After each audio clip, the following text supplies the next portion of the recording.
The year is 1660. The Puritans are gone. The theatres, which once stood as silent and dust covered, are now being swept clean. Chandeliers polished and curtains drawn open for the first time in the 18 years. The smell of wax and perfumes fill the air as London elites gather together. Not peasants, but dukes, courtiers, and ladies in fine satin. The drum rolls, the candles sparkle, and on the stage comes a woman, an English actress, performing legally for the very first time on the stage. The audience gasps. What follows is not Shakespeare's raw emotional tragedy, but something entirely new, a tragedy of spectacle, of honor, and of thunderous declaration of love and loyalty. Kings weeps in rhyme, and heroes fight for the crown and hearts. The language itself seems gilded. This is Restoration tragedy, born in the glow of chandeliers and the shadow of lost faith, where art became the theatre of noble passions and moral performance. To understand this fascinating genre, we must look into the world that produced it, the England of Restoration. Hello everyone, welcome back to my channel. I hope you're all doing well. I am Dr. Riya Datto and welcome to another episode of UGC Net Preparation. Today we are going to discuss Restoration tragedy. So without further ado, let us begin. First, let's talk about the historical and cultural background of the Restoration tragedy. The Restoration period in England began in 1660 after Charles II was restored on the English throne after 18 long years of Puritan rule, of civil war, and of Cromwell's Commonwealth. During the Puritan regime, theatre was closed, acting was banned, and public entertainment was viewed as sinful. With Charles II's return, the stage reopened, symbolizing not just a political restoration but a cultural rebirth. The king himself was a patron of arts. He had spent years in exile at the French court of Louis XIV, where he was deeply influenced by the French neoclassical drama, particularly the works of Corneille and Racine. Hence, when he brought back monarchy, he also brought back with him the French taste, elegance, decorum, and the emphasis on reason and order. In this new theatrical world, women could perform on the stage for the first time. The audience was aristocratic, the mood was sophisticated, worldly, and often cynical. The theatres were indoor spaces designed for scenery changes and visual effects. So, drama of the Restoration theatre reflected courtly ideals, moral complexity, and political allegory, rather than the universal dilemma we see in Shakespeare. Let us define the features of Restoration tragedy. The first thing we see is the influence of classical literature. Restoration dramatists followed the Aristotelian concepts of unities of time, place, and action. They imitated French neoclassicism, valuing decorum, balance, and reason. Tragedy became an art of refinement and not raw emotions. Then we have the heroic ideals. Central to Restoration tragedy was the heroic code of honor. The protagonist is often heroic figure who is torn between love and duty. The hero speaks in heroic couplet, rhymed iambic pentameter lines that gave his speech grandeur. For example, Dryden's heroes speak in measured music, making passion sound like moral philosophy. Number 3, there is always conflict between love and duty. So the tragic dilemma is not between sin and guilt, but choosing between personal desire and public duty. This reflects the aristocratic audience's own moral dilemma. Loyalty to the crown versus loyalty to self. Number 4 is spectacle and declamation. Restoration tragedies loved visual effects, magical apparitions, storms, battle, coronation. The acting style was rhetorical and grandiloquent. Emotions were displayed, not explored.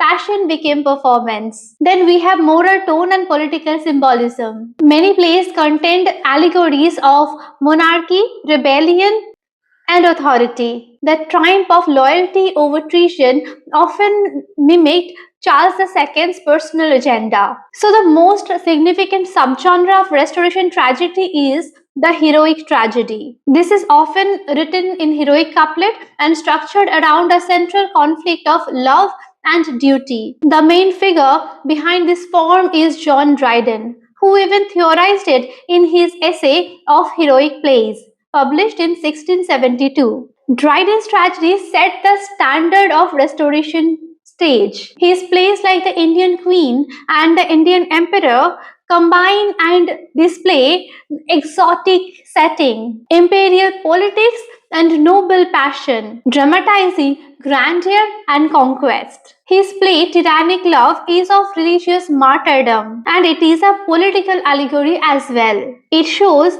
how a king's subject must be loyal even in death. His best known heroic tragedy is The Conquest of Granada. It features the hero Almanzor, who is torn between love and loyalty. Almanzor is the Restoration ideal, proud, eloquent, and invincible. His conflict dramatizes the essence of this genre. Dryden uses rhyme and heroic couplet to elevate his characters beyond general humanity. They are moral archetypes, not realistic human beings. So, the characteristics of heroic tragedy in short are: number one, this is written in heroic couplet in iambic pentameter mostly. Number two, they're concerned with lofty subjects and kings, empires, gods. Number three, heroic protagonists face the conflict between love and honor. Number four, all these plays end with restoration of order, often through sacrifice. But by 1670s and 1680s, the heroic tragedies often started to feel artificial and bombastic. Thomas Otwell and Nathaniel Lee often reacted against Dryden's Restoration tragedy and his rhetorical excess. They turned towards emotional realism. By the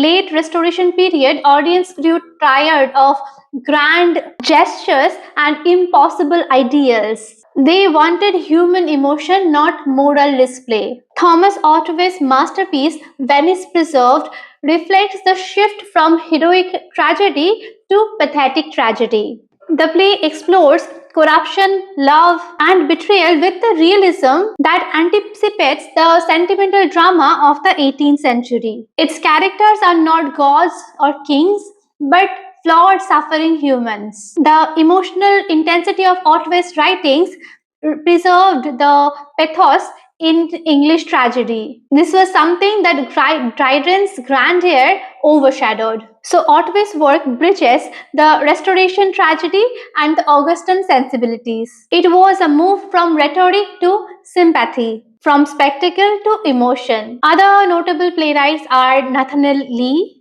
One of the important plays are The Rival Queens. It was full of passion, jealousy, and madness, and it was admired for emotional intensity. Then we have Afra Bain. She was a rare voice, a rare female voice in tragedy.